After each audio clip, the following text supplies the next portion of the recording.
Cyclone Vayu changes course, but the severity of the cyclone remains a threat for Gujarat's coastal areas. Prime Minister Narendra Modi monitoring the situation with the state government.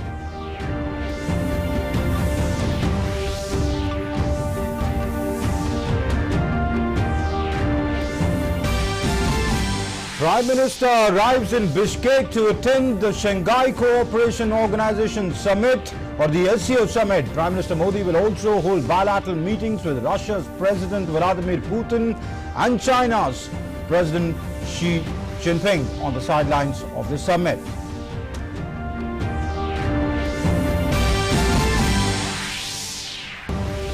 Union Minister Dr. Jitendra Singh says in a press conference that Chandrayaan-2 to be launched on the 15th of July this year. Further adds, on the eve of the 75th independence anniversary of India in 2022, ISRO has resolved to send its first human mission into space.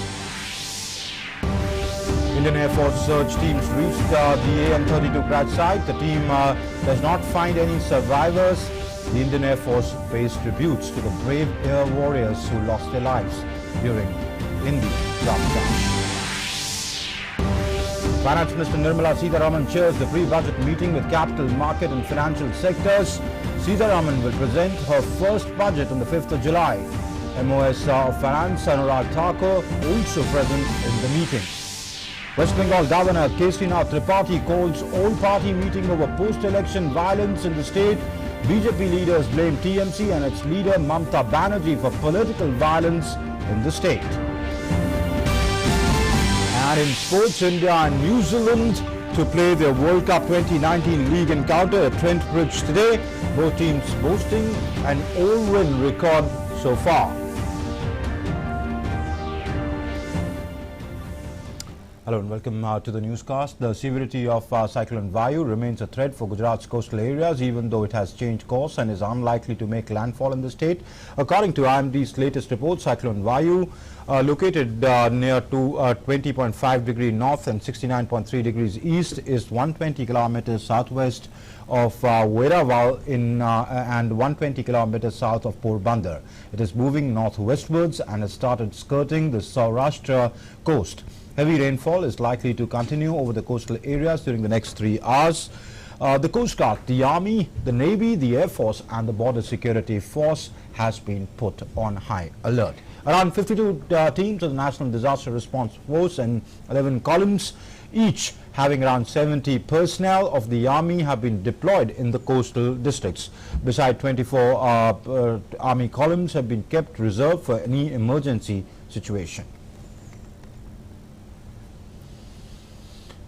And IMD, the chief has said that Cyclone Vayu is not going to hit Gujarat coast. The cyclone is heading north. The cyclone is ascertained with high wind and heavy rainfall, for which the government is all prepared with the NDRF teams on standby, along with evacuation of people from the alerted areas. The Vayu is still now very severe cyclonic storm. It is 110 kilometers southwest of Veraval, 150 kilometer nearly south of Porbandar and 150 kilometer southwest of Diu. Okay, and it is moving at a speed of 11 kilometer per hour, and basically it is not going to hit Gujarat coast. Okay, it is moving in northwestward direction.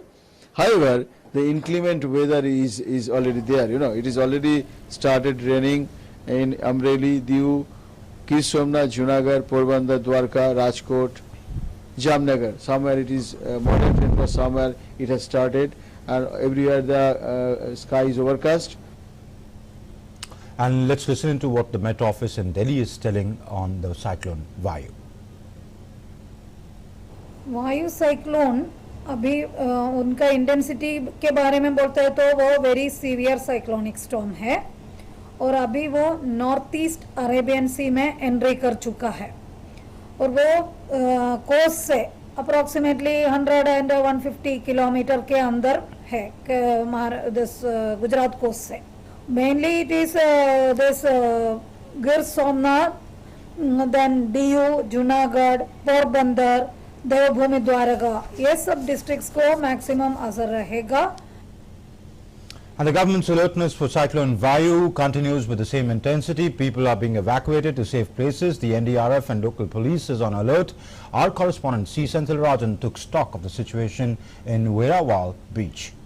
Cyclone Vayu is one of the worst cyclones to hit Gujarat in recent times, and the state government is leaving no stone unturned in ensuring that the lives of people is protected. More than 2 lakh people have been evacuated since yesterday, and they have all been moved to safer zones. Right now we are standing on the Veerawal beach, and if you could look behind me, the sea is already rough. There's a lot of wind blowing in, and as per the predictions, this cyclone Vayu is expected to cross the coast somewhere in the afternoon. But people in the morning have started to come to the beach, and so we have efforts are being made by the state government to prevent people from coming to the beach. Here we have a police constable with me. आप क्या कर रहे हैं इधर सुबह से?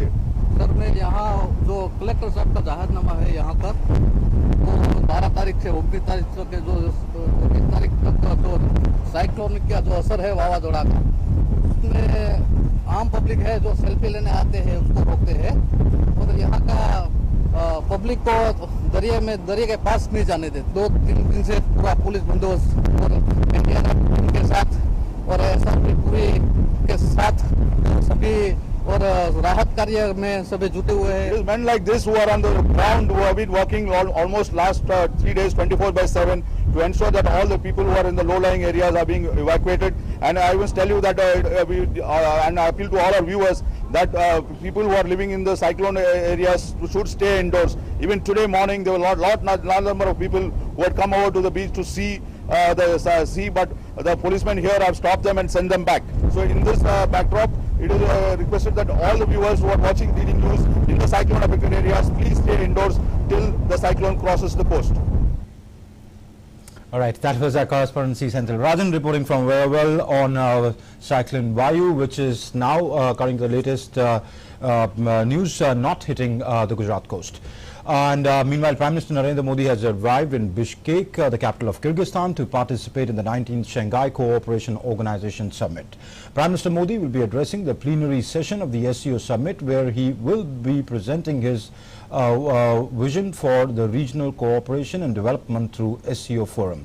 During the summit, Prime Minister Modi is expected to meet world leaders, including Chinese President Xi Jinping, which he meets in a little while from now, Russian President Vladimir Putin, and the President of Kyrgyz Republic, Suronobe Jeenbekov, who was invited for the oath-taking ceremony of Prime Minister Modi in New Delhi in May, as Kyrgyzstan is the SCO chair. As the SCO summit begins, focus will be on global issues dominating a changing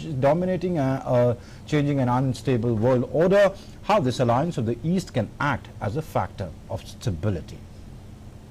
And our correspondent Bikshek spoke with a group of Indian students in Kyrgyzstan. They say the situation has improved in Kyrgyzstan ever since Prime Minister Modi visited Bishkek in 2015. They talked positive about India and lauded Prime Minister Modi's visit. Kyrgyzstan में बहुत ज्यादा भारतीय छात्र हैं जो यहाँ पर पढ़ाई के उद्देश्य से आते हैं। हम ऐसे ही एक समूह से मिले जो यहाँ पर मेडिकल की पढ़ाई कर रहे हैं और इनसे जानना चाहते हैं कि बीते सालों में क्या कुछ बदलाव हुआ है किर्गिस्तान और भारत के रिश्तों में। आप किस तरीके से देखते हैं? 4 साल पहले भी यहाँ पर प्रधानमंत्री मोदी आए थे, अभी वापस आए हैं, क्या कुछ बदलाव देखा आपने? एक्चुअली पहले जब आया मोदी नहीं आए थे उससे पहले यहाँ पे सुविधा अच्छी नहीं थी। यहाँ पे जो लोकल्स थे वो थोड़ा डिस्टर्ब करते थे स्टूडेंट्स को। उनके आने के बाद यहाँ पे थोड़ा बदलाव हुआ है। अब लोकल ज़्यादा कुछ करते नहीं है स्टूडेंट्स के साथ और अब नॉर्मल होता है और इंडियंस की रेस्पेक्ट करते हैं आजकल। अच्छा, आपने क्या कुछ देखा है 4-5 सालों में, या जब आप यहाँ पर किर्गिस्तान में किस प्रकार से भारतीय को यहाँ देखते हैं? सर अब तो हमें बहुत अच्छे से रिस्पेक्ट भी मिलता है। अब हमें लोग मतलब हमें एक अलग प्राउड फील होता है कि हम इंडियंस है जब से मोदी आए हैं। आज के टाइम पे बहुत मतलब रिलेशंस अच्छी हो रही है इंडिया और किर्गिस्तान के बीच में, और मुझे इतना लगता है आगे चल के ये और भी अच्छा होगा। और जो भी नए स्टूडेंट्स यहाँ आएंगे या जो भी घूमने के लिए टूरिस्ट वगैरह जो भी आएंगे उनको भी ये और ज़्यादा अच्छा लगेगा। मोदी की ये सेकंड विजिट है यहाँ पे बिश्केक में। फर्स्ट टाइम और सेकंड विजिट में काफ़ी डिफरेंस आया है सर। फर्स्ट विजिट में जब हम यहाँ पे थे उस टाइम पे इतना कुछ फैसिलिटी थी नहीं इस यूनिवर्सिटी में। एंड उसके बाद सेकंड विजिट के बाद में सर काफ़ी फैसिलिटी हुई है, बॉयज़ हॉस्टल चेंज हुआ है सर, स्पोर्ट्स फैसिलिटी अच्छी हुई है एंड यूनिवर्सिटी में भी काफ़ी डेवलपमेंट हुआ है। निश्चित रूप से जिस प्रकार से दोनों देशों के बीच एक करीबी का रिश्ते का माहौल बन रहा है, प्रधानमंत्री मोदी और यहाँ के जो किर्गिस्तान के राष्ट्रपति हैं, तो आने वाले सालों में ये दोस्ती यहाँ पर रहने वाले भारतीय छात्रों को जरूर सहूलियतें मुहैया करा पाएगी। And the ruling BJP launched its membership drive as the party begins the process for its organizational polls, which may lead to the election of its current president Amit Shah's successor. Former Madhya Pradesh Chief Minister Shivraj Singh Chauhan, who is also the Vice President of the Bharati Janata Party, is heading the membership drive and will be assisted by several office bearers of the Saffron Party. Amit Shah held a meeting of the BJP's national office bearers, which is being attended by general secretaries and the presidents of the party's state units. Madhya Pradesh के पूर्व मुख्यमंत्री, Bharatiya Janata party के राष्ट्रीय उपाध्यक्ष श्री शिवराज सिंह जी को उस सदस्यता अभियान का संयोजक नियुक्त किया है। भारतीय जनता पार्टी के राष्ट्रीय उपाध्यक्ष और दिल्ली के हमारे कार्यकर्ता श्री दुष्यंत गौतम एक सह संयोजक होंगे। उनके साथ उड़ीसा के सांसद, बंगाल के सह प्रभारी, भारतीय जनता पार्टी के राष्ट्रीय मंत्री श्री सुरेश पुजारी जी, वो भी सह संयोजक होंगे। राजस्थान के पूर्व मंत्री, पार्टी के पूर्व प्रदेश अध्यक्ष श्री अरुण चतुर्वेदी जी, वो भी एक सह संयोजक होंगे। और केरल में भारतीय जनता पार्टी की प्रदेश महामंत्री, पार्टी की वरिष्ठ नेता श्रीमती शोभा सुरेंद्रन, वो भी एक सह संयोजक होंगे।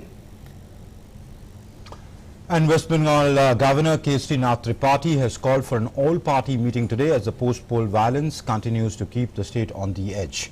The governor sent the letter to all four prominent political parties in Bengal, that's the Trinamool Congress, the CPI-M, the BJP and the Congress, urging them to attend the meet at the Raj Bhavan. The meeting is currently underway. Union Agriculture Minister Narendra Singh Tomar addressed all state agriculture ministers through video conferencing in Krishi Bhavan today. In the conference, the minister stressed on the need of giving benefits of the Pradhan Mantri Kisan Yojana to the 14 crore farmers across the country. हम सब लोगों को अभियान के रूप में काम करने की आवश्यकता है, क्योंकि 14.5 करोड़ किसानों को इस योजना के अंतर्गत लाभ मिलना है। तो कम से कम प्रथम चरण में हम 10 करोड़ तक पहुंचें, इस हिसाब से लक्ष्य तय करके हमको अपनी गति बढ़ाने की आवश्यकता होगी। दूसरा विषय किसान क्रेडिट कार्ड का है। बैंकों ने भी आश्वस्त किया है कि इस लक्ष्य को प्राप्त करने में वो पूरा सहयोग करेंगे। Well, 8 members of the rescue team have reached the crash site of the Indian Air Force AN-32 plane in Arunachal Pradesh. The Indian Air Force said it's sad to inform that there are no survivors of the crash of AN-32 aircraft. All 13 bodies that were on board have been recovered. The following air warriors had lost their lives in the tragic AN-32 crash. The Indian Air Force has paid tributes to the brave air warriors who lost their lives during the AN-32 crash on the 3rd of June 2019, and it stands by the families of the victims.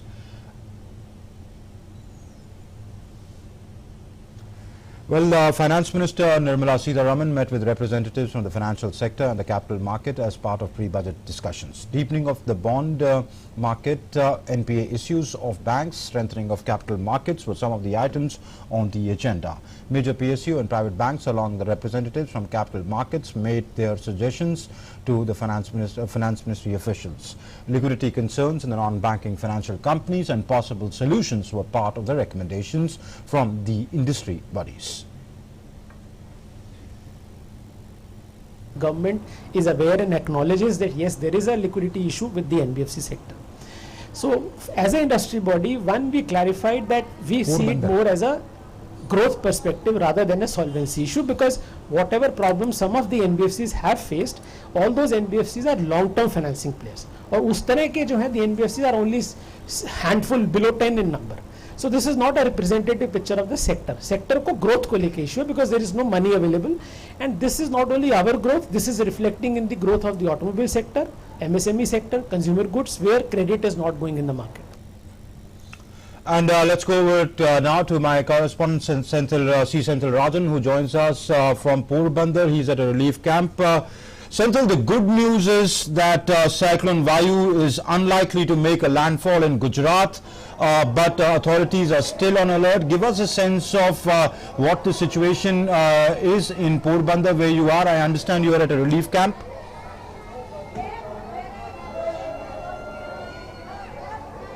Well, Amritpal, as you had mentioned, the cyclone Vayu is not making a landfall near the Saurashtra coast, but yes, it is parallel to the Saurashtra coast, and the alert is still on, and all the district authorities are continuing to remain on a state of high alert. A short while ago, we were at the Porbandar beach, where we could still see that the sea is very rough. Tides of almost 1.5 to 2 meters are expected to be all along the Saurashtra coast, so people have been advised to keep away from the beaches.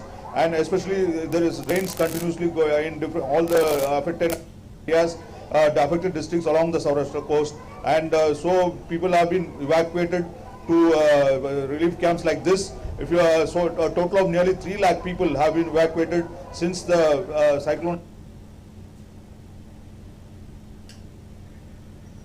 I think there's a problem with the connection with Senthil. We'll try. Been provided. Okay. I think Senthil, there's a problem with the connection, your visual connection. We'll try and connect with you again later. For the moment, let's move on. India received foreign direct investment. Provided good facilities, and it is also taking care that at least they will be in these camps for at least 2 days. So until the cyclone, there is a very clear cut idea about the storm.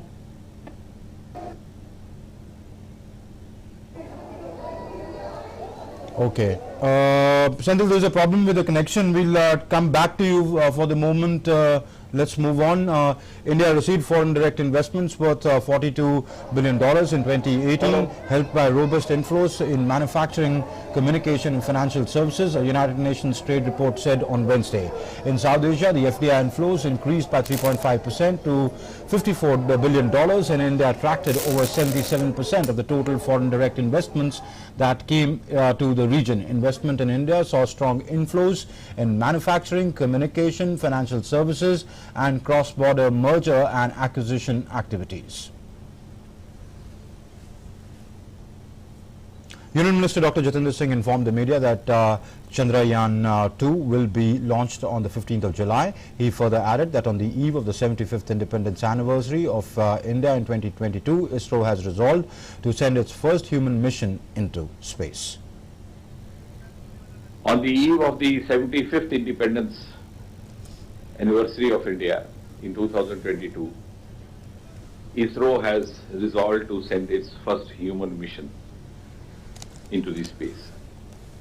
It could be even before 2022 or close to that. That's our ambitious preparation going on. There might be some confusion in saying that there was a human being called Rakesh Sharma who had gone into the space, but the mission was not Indian. So a purely make in India mission from nut bolt to the launching prepared.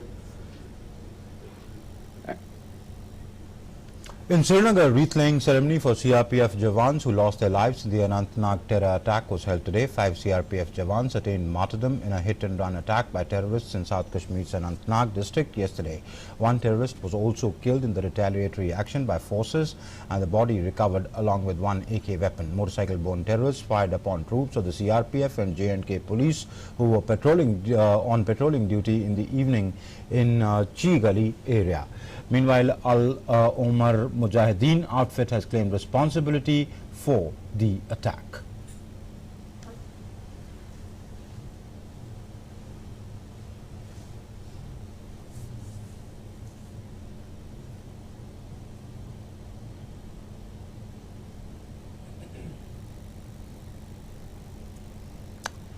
In some international news, Japan's Prime Minister Shinzo Abe is set to arrive in Iran on Wednesday to begin a historic trip to the Middle Eastern country, where he is expected to try and mediate the escalating tensions between Washington DC and Tehran.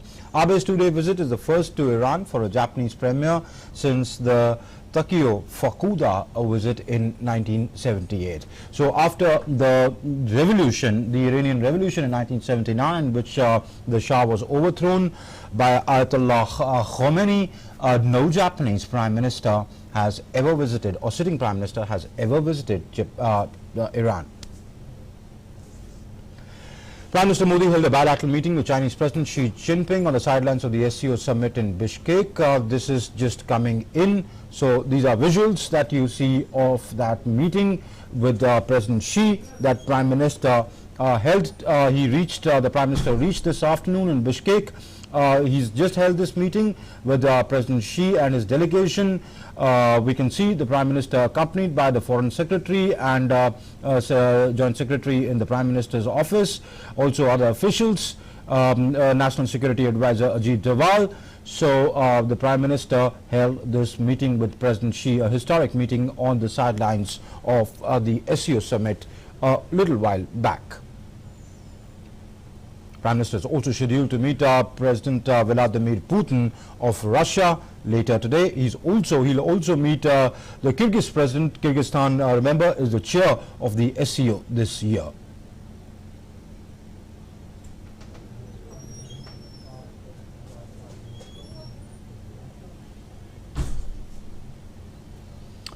U.S. Secretary of State Mike Pompeo has lauded Prime Minister Narendra Modi's impressive victory in the recent Lok Sabha elections. Speaking at the India Idea Summit of U.S.-India Business Council in Washington yesterday, he mentioned how tea seller's son had worked hard to become the Prime Minister of India, and also mentioned the Ujjwala Yojana. Pompeo also said that America is open to dialogue on trade issues. We knew that the Prime Minister knew kind of leader for the world's most populous democracy. He's the son of a tea seller who worked his way up to governing a state for 13 years and now leads one of the world's truly emerging powers. He's made economic development for the poorest Indians a priority.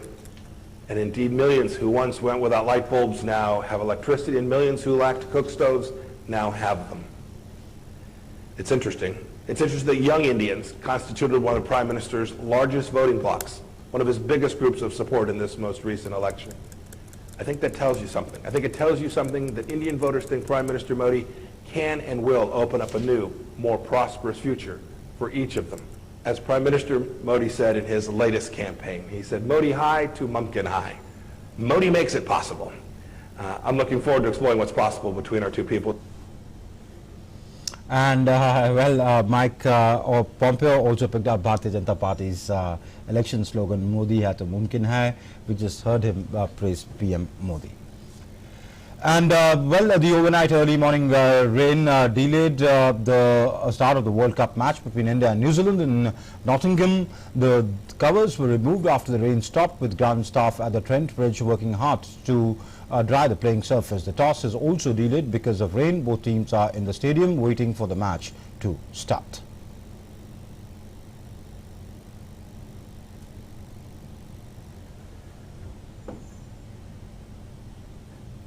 That's it in this newscast. Thanks for watching. Namaskar.